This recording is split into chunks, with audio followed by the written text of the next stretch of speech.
This is Freeport, about 80 miles northeast of Minneapolis, St. Paul. It's not as quaint as it used to be, but then again, what is? Although it has never been publicly acknowledged, Freeport is thought by many to be the Lake Wobegon of Prairie Home Companion fame. In any case, the Lake Wobegon Trail runs through it. It starts in the town of St. Joseph, about 20 miles south of here, and runs north for about 40 or 50 miles. 15 miles up the trail north from Freeport lies another town that has become an icon in the American story.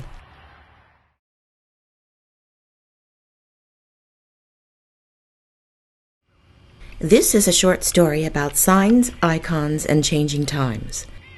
This is Sauk Lake, named after the Sauk Indians who lived around here for a while about 200 years ago. On the southern end of the 10-mile-long lake, the Sauk River has its origin at a waterfall dam. Above the dam, a road crosses. That road is Main Street of the city of Sauk Center. But this isn't just any Main Street. It's the original Main Street.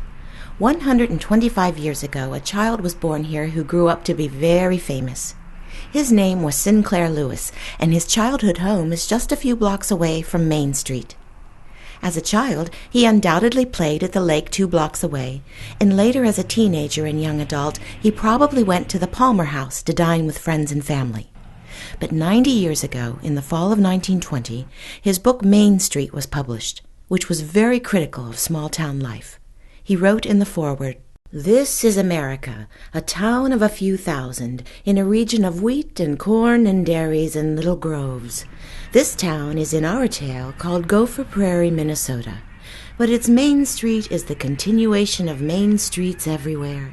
The story would be the same in Ohio or Montana, in Kansas or Kentucky or Illinois, and not very differently would it be told up York State or in the Carolina Hills. Main Street is the climax of civilization." By Christmas of 1920, the book had become the first bestseller novel of the 20th century, and along with several subsequent novels, earned Sinclair Lewis the honor of being the first American writer to be awarded the Nobel Prize for Literature. Since those days, nearly a century ago, a lot has changed and nearly nothing has changed, depending on where you look. The Palmer House is pretty much the same, still one of the best places in town to eat.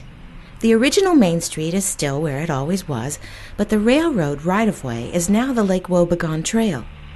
One of the biggest changes is that the new Main Street is the interstate that runs along the edge of town.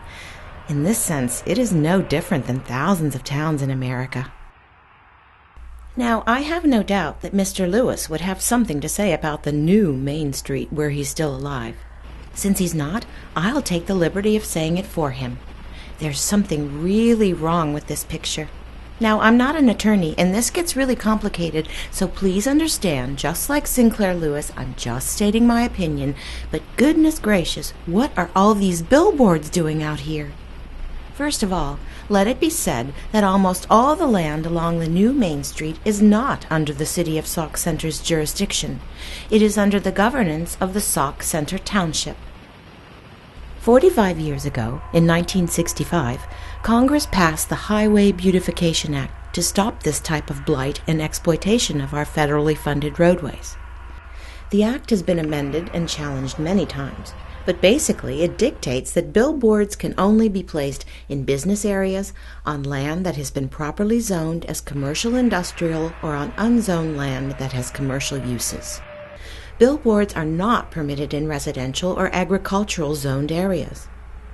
Over the years, all over the country, there has been a tremendous amount of sham zoning to circumvent the regulations. Around Sauk Center, there are a lot of things that make you go, I don't see anything commercial or industrial around a lot of these billboards. From this vantage point facing north, there are 17 billboard structures, all double-faced. 34 billboards in all. Just how bad is it? Well, to be precise, I counted 83 billboard faces in a 2-mile stretch around the Sauk Center entrance-exit ramp. 83 billboards for 4,200 residents, roughly 1 billboard for every 50 residents. On a per capita basis, Sauk Center may very well be the billboard capital of the state, possibly the whole country as far as we know. As I think about this situation, I'm reminded of a couple of quotes from our town, the Thornton Wilder play set in Grover's Corners, New Hampshire. The first quote is from the narrator in Act 3 as he stands on the hilltop cemetery overlooking the town and says, "What is left when the memory is gone? And your identity, Mrs. Smith." The other quote is also from the third act when Emily has come back for one last look. "I can't go on. It goes so fast. We don't have time to look at one another. I didn't realize." So all that was going on, and we never noticed.